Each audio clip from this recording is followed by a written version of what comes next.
everyone, and welcome to Game On, your rapid-fire hot take podcast from the team here at the Daily Record. My name's Gavin Berry, and I'm delighted to say I'm joined this week by Graeme Young, and every Friday we'll tackle all the big issues in Scottish sport and beyond, head on and against the clock. There will be no messing about, as we need to get to the point before the whistle. And first up today, Graeme, I think there's only one place that we can start for topic one. Bombshell Record Sport exclusive involving a potential Rangers takeover with the 49ers.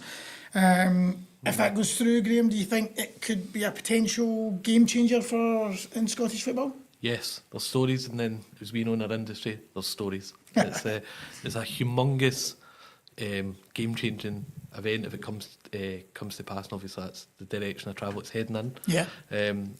It's humongous, and oftentimes in this world, I think takeovers, we've all seen it happen at different clubs, but what makes this one different for Rangers is there's a template here. This is a humongous sports franchise in the San Francisco 49ers, but very specifically the model, what they're trying to do at Leeds, they've got a way of working, a mode. It's about engaging fans, bringing people inside, and there's probably a few fan bases that need that more than Rangers right now. It feels big, and it feels that it's not. I think that's probably the fear with Rangers fans for a while, that we need change, we want change, but we want it to be good change, and it feels that this is that. Of course, when the story breaks, Graeme, the perception is, wow, all the telephone figure numbers of wealth that they've got. But it's not as simple as just saying there's £100 million, go and buy all the best players and challenge Celtic. As we know with UEFA restrictions on spending and different things, that it's not that easy, is it? Oh, 100% not. And I think that if you took all the selling points of the 49ers coming in, they are specifically the benefit of American football is the salary cap and working strategically and smartly. I feel that Leeds as well. Leeds know better than most with parachute payments coming down, the spending limits on. So there is strong evidence that Rangers will have to work quite nimbly in transfers and over a period of time. It's not going to be. No. It's not a blank check days. No. That's but you love your American football. San Francisco 49ers. How have they been? Brilliant. And this is a really important thing to say, is like this idea that they haven't won in 30 years. They've also been very, very good for a number of years. Okay. And the people at the top of that has been the ability to get players they couldn't otherwise, and I think that could be important to Rangers. Patrick Stewart, the Rangers chief executive, he spoke to the in-house club media. It was the first, Rangers fans have been complaining that they hadn't heard from any of the hierarchy since that disastrous result against Queen's Park in the Scottish Cup, arguably the worst result in the club's history, effectively ended their season, certainly domestically. I know they're still in the Europa League. Patrick Stewart finally came out. How would Rangers fans react to his interview? Was there anything in it that you liked, didn't like? Yeah, there was a couple of bits, and I think of all the days this massive story came out, I think Rangers fans have never needed it more than this, because Patrick Stewart spoke about diligence and not his unwillingness to make easy decisions, right? And it's so similar to the John Bennett interview just at the stadium. There's an era fighting back, but fans are beyond, even though they appreciate the sentiment that's years removed from when they want more and what they're getting. I think that was it couldn't be any better time for this to happen. But I felt the way Patrick Stewart, in his defence, I thought there was an honesty in these I think it was a real sincerity the way he spoke. But I don't think fans as well. Europa League, that answer straight away about Europe, I think that was Rangers fans' fear that we can't. Philippe's been instrumental in Europe. I think that was that. How did you take it? Actually, I was going to say, Graeme, you missed a trick, because when I asked you that question when we moved on to topic 2, you should have said, I'm glad you asked that. I'm glad you asked that, because he said that after, and that gives out the impression that it's scripted, you're speaking to Rangers TV. I'm glad you asked that, and you were just thinking as if they were writing these questions down before you go. I agree with you, Graeme. I think he was honest, to be fair to him. I have a slight bit of sympathy, because it doesn't matter. Anybody who speaks at Rangers right now, whether it's Phil Clement, the manager, whether it's Patrick Stewart, the chief executive, it doesn't matter what they say, because fans have heard so much. In recent years, they've been second best, way second best, and a lot of it just goes in one ear and out the other. Just now. Do you It's think all the about range structures, and we'll do this, and even reviews, and we're going to have this football review. Fans don't want to hear it. They've heard it so much. Do you think the situation at Rangers is best summed up by the second question being, why is the manager still in place? That's what I was going to say. I mean, I'm saying I'm saying the questions were scripted, but what would Philip Clement have been thinking if he's watching that? It was brutal. Yep, absolutely brutal. No such problems. Of course, and with Celtic as well, obviously it's been a mammoth week in Bavaria, and I think with Celtic, it's a case of what could have been after a heartbreaking night. Yeah. See, probably maybe fans might argue an easy question to ask, but would potentially Kyogo have made a difference, or a striker to replace Kyogo? Was Celtic let down by that, or is it a bigger issue? But listen, Graeme, we know it's not something that people said it at the time. Chris Sutton, our columnist, and an ex-Celtic striker himself, and a very good one, knows far better than you and I. I mean, he said at the time he wrote in his column that he couldn't believe Kyogo was so. I don't think. Again, this is a point, and it was also a point that was made. It wasn't so much the selling of Kyogo; it was the fact they didn't replace him. It was a good deal, 30-year-old getting £10 million from Rennes. Good deal. I think they were right to take it. The problem was not replacing him. But if you had put Kyogo on the end of any of those early chances, when Celtic were creating those chances, you would have fancied him to stick at least one of them away, wouldn't you? Yeah, I think that's fair, and I do actually take that sentiment. I think the feeling, Celtic's undoing the other night wasn't like this, I can't believe we never beat Bayern Munich, in that the view of fans, right? It wasn't this expectation that it was this golden chance missed. It was very much of growth, but growth is very... it can be a dangerous thing in Champions League. It just takes, maybe the plan would be to sell one big name in the summer, but maybe the money's too good, they have to sell two, and then maybe the players aren't. Sometimes you're in that moment. So that gamble nature, and I think Brendan Rodgers has been explicit in how he's said it, that he wants Celtic to push the envelope every transfer window. He feels that this is the moment. He's back, he wants to deliver. Why? He'll take any chance to add quality. I must admit, Graeme, I didn't expect it to be so close, so I could almost understand it. I thought if I was the Celtic board, you'd say, well, it's Bayern Munich, and that was what I think it was Chris Sutton making that point. It's almost like they're kind of raising the white flag by selling Kyogo and not replacing him. Having seen the game and the way it went, there was part of me saying, oh, if they had kept Kyogo, or as I said earlier, at least replaced him. What if? You couldn't help but think, what if? Given the way the game went in the Alliance Arena, could you? No, 100%. I feel, I think Kyogo in that first half would have made a big difference. But Celtic are out of the Champions League. It was an incredible journey. Champions League is where everybody wants to be these days. But, Graeme, do you think there are any fans out there who would sacrifice the millions for a run in the Europa League? Yes, and the only one benefit of the old Champions League format I was going to say was this Celtic team are bankers to finish top three, right? The way that's what they're built. They're a level up for the old. But now no parachute. There is no parachute, so you need to make your decision early. The money you can see, nearly £40 million, incredible, plus all the extras that come with it. Yeah, mammoth. But this feels like a team that could genuinely compete in the Euro. You look at the teams this season, who knows, you might walk into a buzzsaw of Europa League next year with 5 teams that are a level up for the best in this year. But the Celtic team that played Bayern Munich would be able to compete with any team in the Europa League.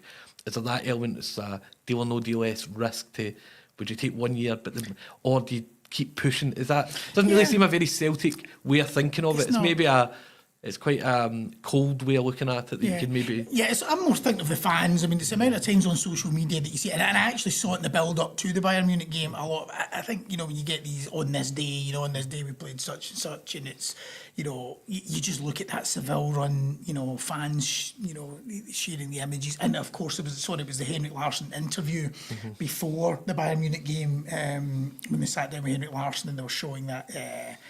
the final again in Seville and his 2 goals, and so fans, I just think those memories for supporters can be more important. If you look across the city, I know Rangers did win the Europa League a couple of years ago, but that night at Ibrox when they beat Leipzig in the second leg, when you see footage of these are games that fans will remember forever.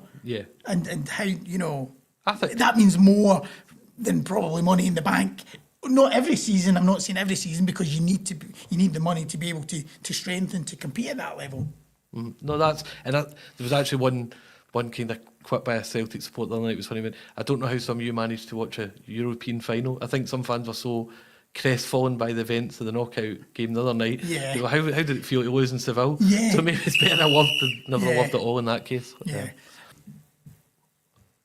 But one team who've had no problem lifting silverware is the Scotland rugby team. 4 Calcutta Cups in a row, oldest fixture in the world against England. Can they make it 5 in a row, Graeme? Now, they've had a patchy start to the Six Nations campaign, a mixed start, 1 win against Italy and heavy defeat against Ireland. Can they bounce back from that to make it 5 in a row? They can. I don't think they will. I know the 4 in a row has been a big thing for the Scotland rugby team. But they felt they were building so much to beat Ireland, and this felt like the prime year. But perhaps there is no good time to beat Ireland, or even because they're just one of the best consistently for years. Fantastic team. But something's got to give. It's got to go one way or the other with this Scotland team. They've either got to make the leap for either winning 2 or 3 games to winning 4 or 5, or there might just be a regression. And England are still flawed. If you watch them against France, the amount of mistakes and turnovers and silly decisions it's probably favourable to a team like Scotland who like to take advantage of that. But I just feel that England have just been slowly marginal gains, where Scotland are who they are at this point. They're a team who are capable of competing and beating some of the best teams in the world. But I think time might be. I think it might be turning this fixture. I also wonder. I wonder, a bit like in the football, when we play England at football, I know it's not as frequent as the rugby, obviously, with the Six Nations, but I just wonder if we also benefit from the fact that this is our game, putting one over the old enemy. We love to go and take it to for years it probably felt like that. The thing right now for England is they have to get above Scotland again. Scotland have been a better rugby team than England for over the last 5-6 years, so and I feel that kind of hunger, there's that humbleness, to put it that way, where England, I think, know where they are. They know they're not Ireland, they know they're not New Zealand, they know they're not South Africa. They've got moments of brilliance, but they're not there, as we saw at the World Cup.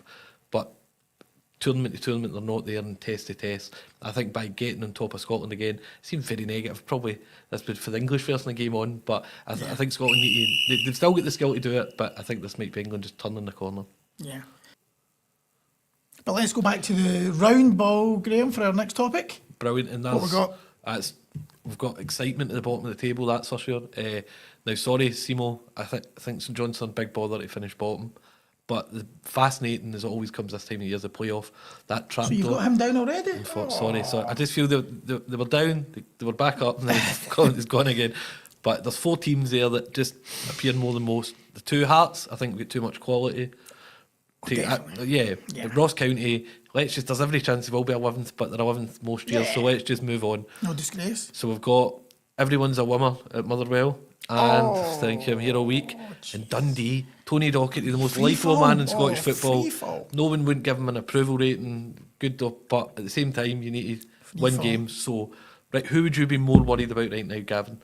New Motherwell going in a completely different direction, and Tony Dock, who we know, but a Dundee team who can really let you down at times. I think I would be more worried if I was Dundee, purely because Motherwell have looked to do something about their form, by appointing a new manager. It's a bold appointment, a bit left field, which I think you have to applaud them for it, a lot of the time. But they're thinking out of the box. He's certainly got he's operated at a high level, if you look at his CVA. But as we know, there's no guarantees. A lot of time, foreign managers have come to the Scottish Premiership, Scottish football, and it hasn't worked. But I just think you would expect them to get some sort of reaction from that. The only thing is, when you look at their fixtures, I would say they've got a slightly tougher run of games.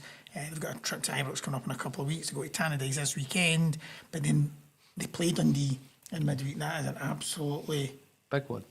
Massive big.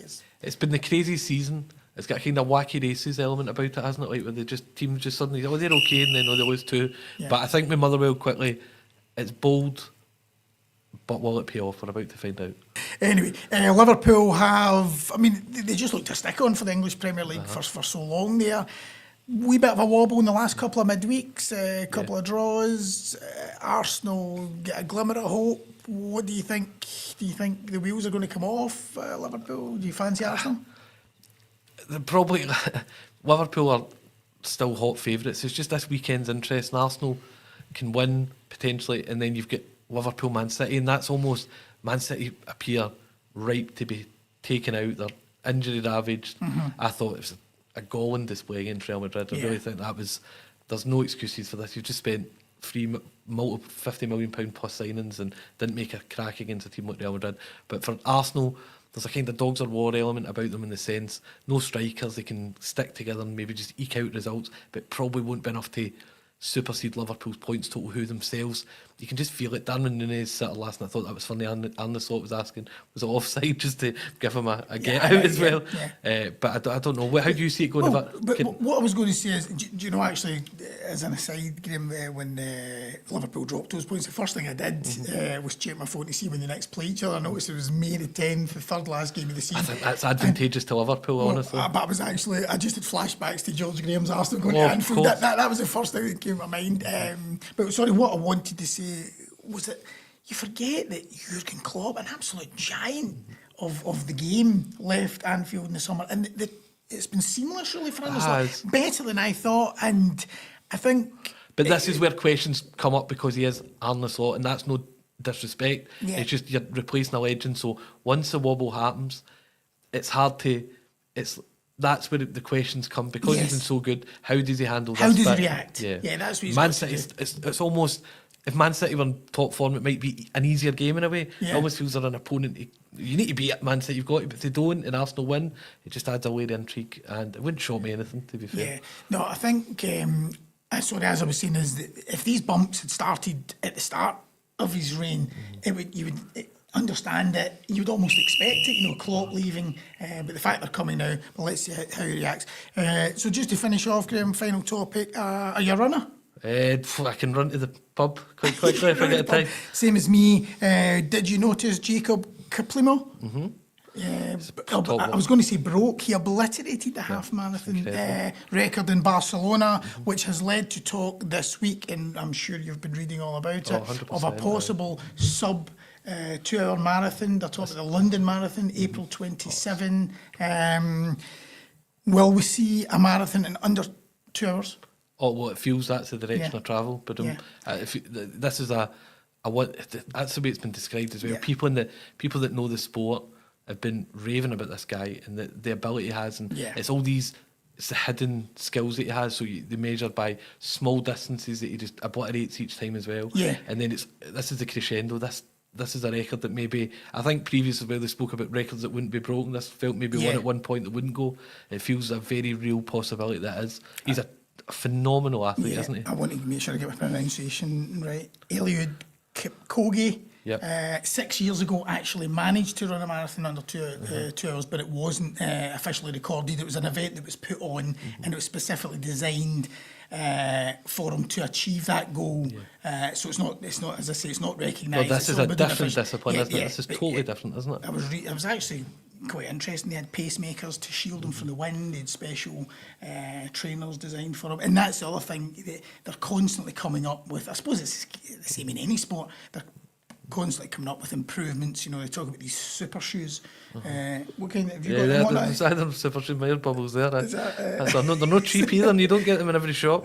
Is that right? Yeah, they're good. So they're all designed to improve these records, but it's just a question of whether we see it in April. But do you not think this is the epitome of sport, that irrespective of the discipline, the sport itself, that see when you see brilliance, true brilliance like this is like people that love the sport are just cannot believe we've got to this point, that you just want to devour it, don't you? It's just, that's what it's about. Like you can be anything from like darts to running to any sport. If it's brilliant, then people will flock to it, and I think the London Marathon have got all the advertisement they would want.